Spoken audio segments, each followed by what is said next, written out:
I'm a recovering drug addict and an alcoholic, a person in long-time recovery. I'm a survivor. Pick a label. I don't mind. My drug of choice is more.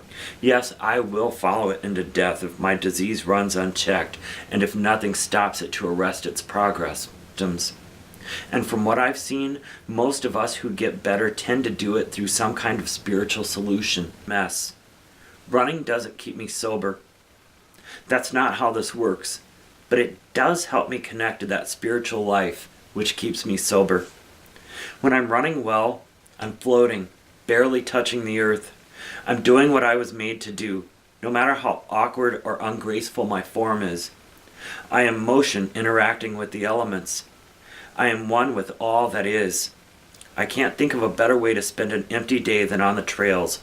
Running is my prayer, a way of finding gratitude. Running trails is my meditation. It puts me more in the present moment than anything I do. I love the solitude of running long and the humility of running ultramarathons.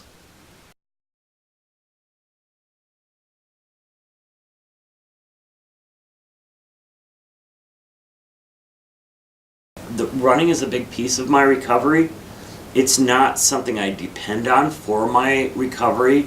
When I say recovery, I mean recovery from alcohol and drug abuse, or addiction rather.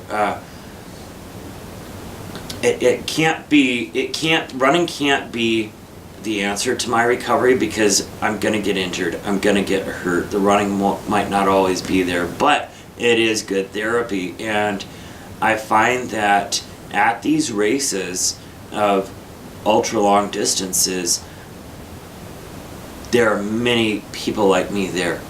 I find that there is a lot of people who deal with mental illness, with addiction, eating disorder, those kind of things, drawn to that long running game.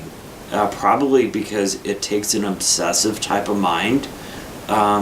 Probably because you really have to get to know yourself. Interesting, some people will say, oh, you're exchanging addictions. You know, you gave up booze, you picked up running.